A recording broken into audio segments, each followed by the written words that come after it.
నమస్తే, welcome to our channel. నేను మీ విజయ్. ఇప్పుడు మనతో పాటు ప్రముఖ ఆధ్యాత్మికవేత్త జ్యోతిష్య వాస్తు పండితులు చేబిఎం కిరణ్ శర్మ గారు ఉన్నారు. గురువు గారితో మాట్లాడదాం. నమస్తే గురువు గారు. అఖండ ఐశ్వర్యవతి భవ. గురుగారు, స్ఫటిక మాల ఇది ఎవరైనా ధరించొచ్చా? ఎలా ధరించాలి? ఒకటి గుర్తుపెట్టుకున్నాను, మాల అనగానే అందరూ అదేదో చాలా ఈజీగా వేసుకోవచ్చు అనుకుంటారు. ప్రతి ఒక్క మాల కూడా ప్రతి ఒక్కరికి సూటబుల్ అయ్యేటువంటిది కాదు. అందులో స్ఫటిక మాల కూడా అటువంటిదే. కొన్ని అంటే ఉగ్రమైనటువంటి మనకి కొన్ని రాసులు ఉంటాయి, అంటే ఉష్ణమైనటువంటి రాసులు ఉంటారు. వాటిని అందులో సింహరాశి ఒకటి, వృశ్చిక రాశి, మేషరాశి, తర్వాత మకర రాశి. ఈ రాశుల వారు తప్పకుండా స్ఫటిక మాల వేసుకోవచ్చు, నో ప్రాబ్లం. కానీ ఈ కుంభరాశి వాళ్ళకి, కర్కాటక రాశి వారికి, వృషభ రాశి వారికి, తులరాశి వారికి స్ఫటిక మాల కొద్దిగా ఇబ్బంది కలిగిస్తుంటుంది. అంటే మేము రాశుల వరకు చెప్తాం మేము. సో ఎందుకంటే ఈ రాశుల యొక్క శరీర తత్వం వేరుంటుంది. అంటే శరీరం యొక్క కొంత తత్వం ఉష్ణతత్వము, శీతల తత్వము, శీతోవాష్ణ తత్వం అంటారు దాన్ని. ఆ బాడీలో అటువంటి ఎఫెక్షన్ ఉంటుంది కాబట్టి అందరికీ మీకు పడదని చెప్పడానికి లేదు. అందుకే కూడా గుర్తుపెట్టుకోండి, మాలాంటి వాళ్ళు రత్నాలు చెప్తుంటాం. అంటే ఈ పచ్చ పెట్టుకోండి, అలాగే మీరు కనక పుష్యరాగం పెట్టుకోండి అని చెప్తూ ఉంటాం మేము. అంటే దానిని ఏ రాశి వారికి ఎలా మేము లెక్కెడతాం అంటే ఈ యొక్క రాశి వారికి ఈ లగ్నాధిపతి. కొంతమంది చేస్తారంటే ఈ నక్షత్రం ఉంది, నక్షత్రాధిపతి శని అవుతాడు పెట్టుకో అంటారు. ఒరే, శని వాడికి ఏ నీచ స్థానంలో ఉండి ఏ 12వ అధిపతి అయితే ఆ రత్నం పెట్టుకుంటే ప్రాబ్లం క్రియేట్ అవుతుంది. అటువంటి ప్రాబ్లం క్రియేట్ అయ్యే రత్నాలు మీరు పెట్టుకోదంటా నేను. మీ జన్మరాశి ఇప్పుడు ఒక మిత్రునితో సహాయం కోరుకుంటారా, శత్రు సహాయం కోరుతారా?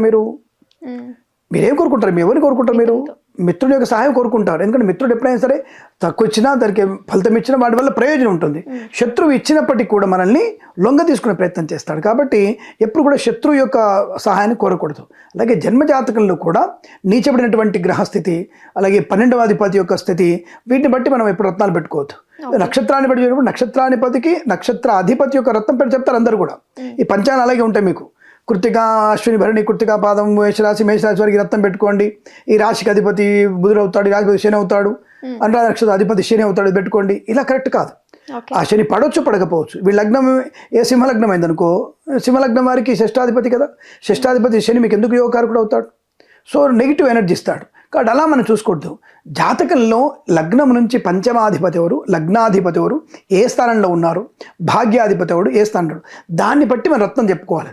అంటే మిత్రుల యొక్క రత్నాన్ని పెట్టుకుంటే దానివల్ల ప్రయోజనం ఉంటుంది, దానివల్ల సహాయకరం ఉంటుంది, మంచి ఆలోచన పెరుగుతుంది. కొందరు శత్రువు రత్నం పెట్టుకుంటే ఈజీగా అవుతుంది. శత్రువుని మనం లొంగ తీసుకోవడం ఎందుకు? మిత్రుడు సహకారం తీసుకుని శత్రువు ఆటోమేటిక్గా బలహీనుడు అయిపోతాడు.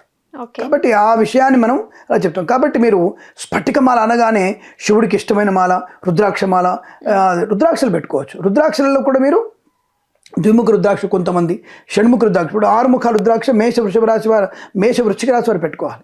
పంచముఖ రుద్రాక్ష మకర కుంభరాశిలో వేసుకోవాలి. అలాగే కర్కాటక రాశి వారు ఏకముఖము అష్టముఖం వేసుకోవచ్చు. సింహరాశి వారు వచ్చేసి పంచముఖం వేసుకోవాలి, ద్విముఖం వేసుకోవాలి, 2 ముఖాలు వేసుకోవాలి. అలాగే మీకు మిథున రాశి వారు ద్విముఖం వేసుకోవచ్చు, షణ్ముఖం వేసుకోవచ్చు. అలాగే మీరు మీన రాశి వారు, ధనుసు రాశి వారు 12 ముఖాల రుద్రాక్ష వేసుకుంటే చాలా మంచిది. ద్వాదశ ముఖం అంటారు. ఇలా మనకి కొన్ని రాశుల వారికి ఉండేటువంటి వృశ్చిక రాశి వారికి, మేష రాశి వారికి మళ్ళీ మీరు షణ్ముఖ రుద్రాక్ష, ద్విముఖ రుద్రాక్ష కూడా వేసుకోవచ్చు, పంచముఖాలు వేసుకోవచ్చు. ఇలా కొన్ని రాశుల వారికి కొన్ని ప్రత్యేకతలు ఉంటాయి. తప్ప ఇష్టవంతున్నట్టుగా మనం వేసుకోవడానికి లేదు. మిథున రాశి వారు ఏకముఖి వేసుకోవచ్చు, కన్యా రాశి వారు పంచముఖి వేసుకోవచ్చు, కర్కాటక రాశి వారికి ఏకముఖి వేసుకోవచ్చు. ఇలా మనకి డిఫరెంట్ ముఖాలు రుద్రాక్షలు వేసుకోవచ్చు. అందరూ అన్ని ముఖాలు వేసుకోవడానికి లేదు. మళ్ళీ ఇది రుద్రాక్ష సంహిత అనే ఒక పుస్తకం ఉంది, దాంట్లో వివరాలు స్పష్టంగా చెప్పబడ్డాయి. దానికి మీరు కంగారు పడాల్సిన అవసరం లేదు. అలాగే జ్యోతిర్వైద్యంలో కూడా, జ్యోతిర్వైద్యం అనేటువంటి గ్రంథంలో కూడా ఏ రుద్రాక్ష వేసుకుంటే వారి శరీర సమతోష్ణ స్థితి అంటారు, అంటే మంచి వాతావరణ సమటువంటి అనుకూలత పొందుకునేది జ్యోతిర్వైద్యంలో కూడా ఇటువంటి విషయాలు ఉంటాయి మనకి. కాబట్టి స్ఫటిక మాల వెంటనే ఈ రాశి వారు వేసుకోండి, ఆ రాశి వారు వేసుకోకండి చెప్పడానికి అయితే అవకాశం కుదరదు. మరి చంద్రుడు కదండి స్ఫటికానికంటే, చంద్రుడు అతి తీక్ష్ణ చంద్రుడు అయిపోతాడు, అంటే అతి తీక్ష్ణంగా ఉంటాడు. కానీ అటువంటి అతి తీక్ష్ణుడు మనకు మంచిది. ఇప్పుడు చన్నీళ్ళు మంచివి ఎండాకాలంలో. ఎంత చల్లి ఉండాలి? కుండలో చల్లనీళ్ళు మంచివి, తీసుకెళ్ళి ఐస్ గడ్డలు వేసుకొని తాగుతా అంటే వేడి చేస్తుంది, అలా అనమాట. కాబట్టి స్ఫటికమాల కర్కాటక రాశి వారికి మంచిది అనేది కొద్ది అబద్ధం అది. కాబట్టి కొన్ని రాశుల వారికి కొంతవరకు ఉపయోగపడే అవకాశం ఉంటుంది. ఆ విషయాన్ని గమనించుకొని అంటే నిజమైన స్ఫటికాన్ని ధరించాలి. నిజంగా స్ఫటికాన్ని ధరిస్తే మంచిది. ముఖ్యంగా స్ఫటికమాల ఇద్దరు వ్యక్తులు ఖచ్చితంగా ధరించాలి. ఒకటి, మగవాళ్ళకి ఎవరికైతే వీర్య సంబంధమైనటువంటి తక్కువ కౌంట్ ఉంటుందో వాళ్ళు మీరు స్ఫటికమాల ధరించవచ్చు. స్త్రీలకి పెళ్ళైన తర్వాత పిల్లలైన తర్వాత స్తన్యంలో పాలు రాగినప్పుడు, అంటే పాలు తక్కువగా ఉన్నాయండి, పాలు సరిపడినప్పుడు వాళ్ళు కూడా మీరు ఈ స్ఫటికమాల వేసుకుంటే తప్పకుండా, అంటే క్షీర వృద్ధి ఆడపిల్ల బాగా పెరుగుతుంది, వీర్య వృద్ధి మగవాళ్ళ పెరిగే అవకాశం ఉంటుంది. వాళ్ళు తప్పకుండా వేసుకోవచ్చు, అనుకూలంగా ఉంటుంది. మంచి ఆలోచన విధానం, అంటే స్ఫటికం ఎప్పుడు చలువదనాన్ని ఇస్తుంది.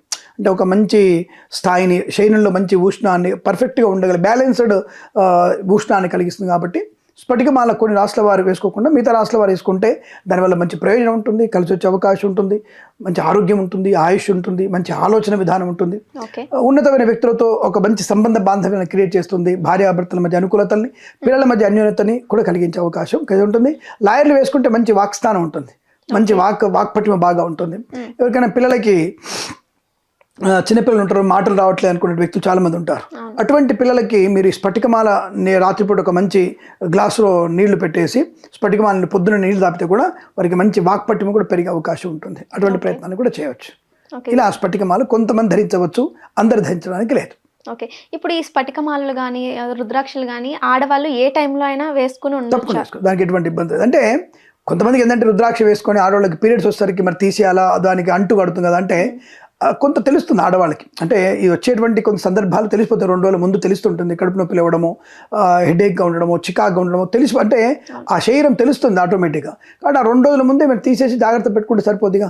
ఒకవేళ పొరపాటున వచ్చినా దాన్ని ఆవు పాలతో, గోమూత్రంతో, గోక్షీరంతో, మంచినీళ్ళతో శుద్ధి చేసి పసుపునితో కడిగేసి మళ్ళీ మనం 5 రోజుల తర్వాత ధరించవచ్చు, దానికి ఎటువంటి ఇబ్బంది లేదు. అది గుర్తుపెట్టు. గురుగారు, చాలా మంది ఒకసారి ఏదైనా రుద్రాక్షలు కానీ ఒకసారి కట్టి మళ్ళీ తీసేసామంటే దాని పవర్ పోతుంది అని అనుకుంటుంటారు, అది నమ్మొచ్చా? ఎందుకు పోతుంది? మనకి ఇప్పుడు మనం శుభ్రంగా భోజనం చేస్తున్నాం అంటే తప్పుగా ఉండదు. శుభ్రంగా భోజనం చేస్తున్నాం, మల విసర్జనకి వెళ్తున్నాం అంటే మళ్ళీ మనకి ఆకలి వేయట్లేదా, మళ్ళీ మనకు కొత్త అన్నం శక్తి రావట్లేదా? కానీ అలాగే రుద్రాక్ష తీసిన విషయం, మేము ఉన్నాం రాత్రిపూట రుద్రాక్ష మా మెళ్ళలో ఉండదు, పొద్దుట మొత్తం ఉంటుంది. రాత్రిపూట తప్పకుండా మేము పక్కకు పెట్టేసి మేము శుభ్రంగా నిద్రపోతాం. మరి పొద్దున శక్తి పోయి పొద్దున వస్తుందా మరి? కాబట్టి ఇదంతా కూడా అపోహలు మాత్రమే, అటువంటిది ఏం లేదు. శుభ్రంగా దాన్ని మనం పక్కన పెట్టుకొని మర్నాడు పొద్దు ధరించవచ్చు. రోజు విప్పేదానికి అక్కర్లేదు, రోజు విప్పేదానికి గోమూత్రంలో కడగాల అక్కర్లేదు. మామూలుగా పొద్దున పెట్టేసి మనం పొద్దున వేసేసుకోవచ్చు. మీరు రాత్రి పెట్టేస్తా, నేను పొద్దున వేసుకుంటాను, దేవతార్చన ముందు వేసేసుకుంటాం అని తప్ప. అయితే ఇక్కడ మాలలు వేసేటప్పుడు చాలామంది పొరపాటు చేస్తుంటారు. దేవుడికి వేసిన మాలని వీళ్ళు వేసుకోవడం, మనం జపం చేసే మాల ఉంటుంది ప్రతి ఒక్కళ్ళు. జపం చేసిన మాలని మెళ్ళో ధరించవద్దు. జపమాల వేరే ఉండాలి, మెళ్ళో కంఠంలో ధరించే మాల వేరే ఉండాలి. ఇది ఏ మాల అయినా సరే, రుద్రాక్షమాల కానీ నవరత్నమాల కానీ ఏదైనా సరే మీకు 2 వేరువేరుగా ఉండాలి తప్ప ఆ మాలని 2 మంది ధరించడానికి అవకాశం ఉండదు. అలాగే మీరు వేసుకున్న మాల దేవుడికి వేయకూడదు ఎట్టి పరిస్థితుల్లో. దేవుడికి వేసింది మీరు వేసుకోండి అంతే. ఇక మళ్ళీ మీరు వేసుకుని మర్నాడు పొద్దున వాళ్ళు దేవుడికి వేద్దాం అనేది మాత్రం కరెక్ట్ కాదు. అలా వేయడానికి అవకాశం ఉండదు, అది చూసుకోండి. ఓకే గురుగారు, ధన్యవాదాలు. శుభమస్తు, అఖండ ఐశ్వర్యమస్తు. నమస్కారం.